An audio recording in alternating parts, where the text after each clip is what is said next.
নমস্কার বন্ধুরা, কেমন আছো সবাই? আশা করি সবাই ভালো আছো। সমীর সৌরভ ব্লগ চ্যানেলে তোমাদের আরও একবার স্বাগত জানাই। তো অনেক দিন এই চ্যানেলে কোনো রকম ভিডিও আপলোড করা হয়নি, তো আমি ভাবলাম এই চ্যানেলে একটা ভিডিও আপলোড করি। তো চলো আজকে ভিডিওটা শুরু করি। আর বলেই রাখি তোমাদের, সমীর দা যেহেতু আমাদের জামা কাপড়ের দোকান আছে, তো দুর্গা পুজো আছে সামনেই, তো সেই জন্য কোনো রকম কাজ করছে না। তো যখন কোনো রকম কাজের আপডেট আসবে অবশ্যই তোমাদের সাথে শেয়ার করবে। তো চলো বন্ধুরা, আজকে তোমাদের সাথে একটা রেসিপি শেয়ার করব। সেরকম কিছু না, সন্ধ্যাবেলা না খুব চপ খেতে ইচ্ছা করছিল। তো তোমাদের দাদাভাই যেহেতু বাড়ি ছিল, তো বললো চলো আজকে তাহলে চপ বানিয়ে ফেলি। তো চপ যেহেতু বানালাম, তো সেই জন্য তোমাদের সাথে একটু শেয়ার করছি। তো প্রথমেই শুকনো খোলায় আমি জিরে, ধনে, মৌরি, এলাচ, দারচিনি, লবঙ্গ, শুকনো লঙ্কা এগুলো শুকনো খোলায় ভেজে নিয়েছিলাম।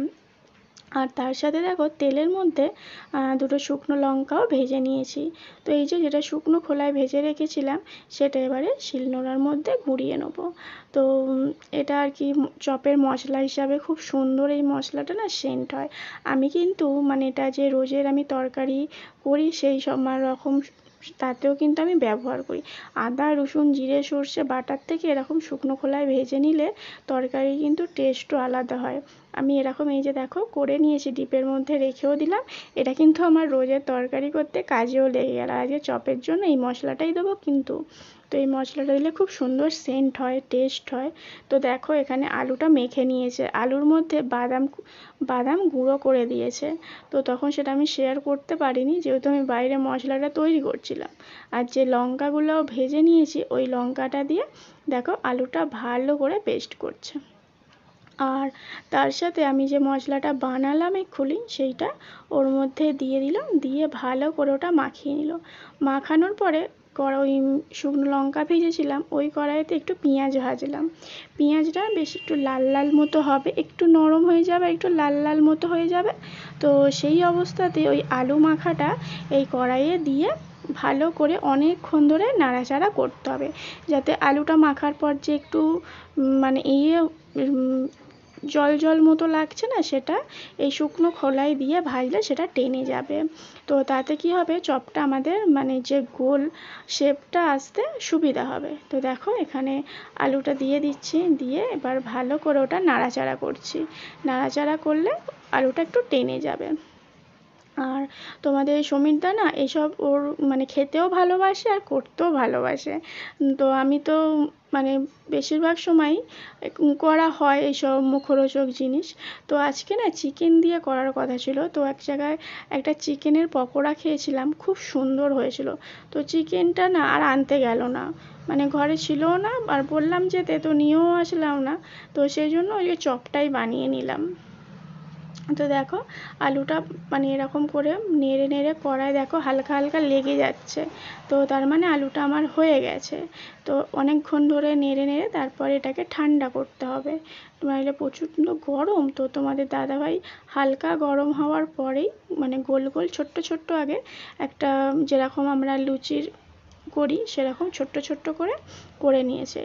আর একটুখানি ময়দা নিয়েছে, আসলে এটা গরম আর ময়দা রাখলে একটু টেনে যাবে, যে রসটা আছে তেলটা আছে সে তেলটা টেনে যাবে।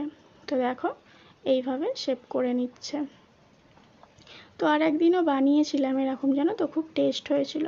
তো সেই জন্য তোমাদের সাথে আজকে শেয়ার করছি। তো দেখো এরকম করে করে নিয়েছি গোল গোল করে, আর একটু ময়দার সাথে রেখেছিলাম যাতে টেনে গেছে। তো দেখো এইভাবে ঠিক চপের আকারটা করে নিতে হবে।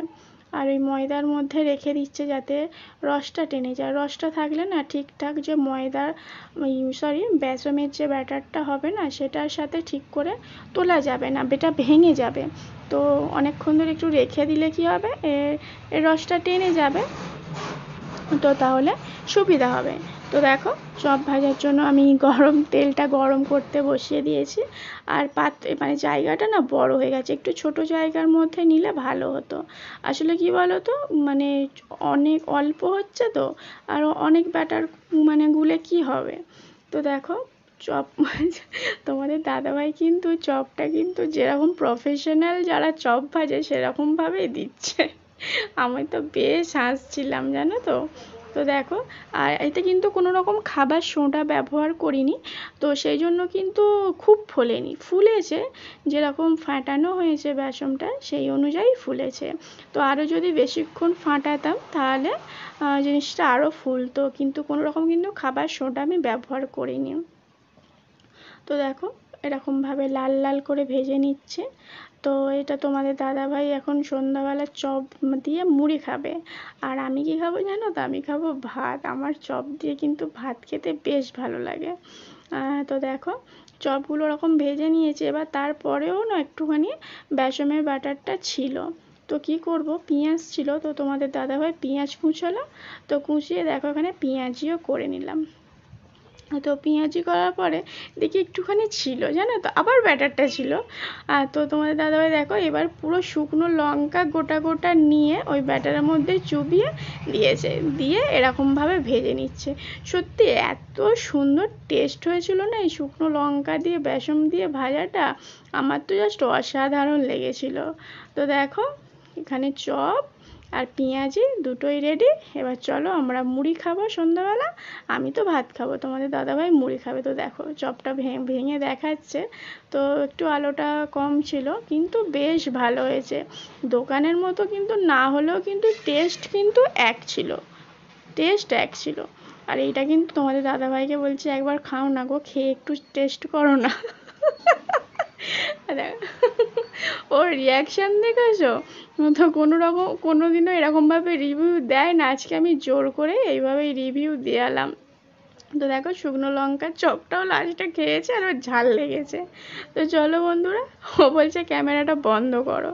তো ঠিক আছে চলো বন্ধুরা, আজকের ভিডিওটা কিন্তু আমি এখানেই শেষ করছি।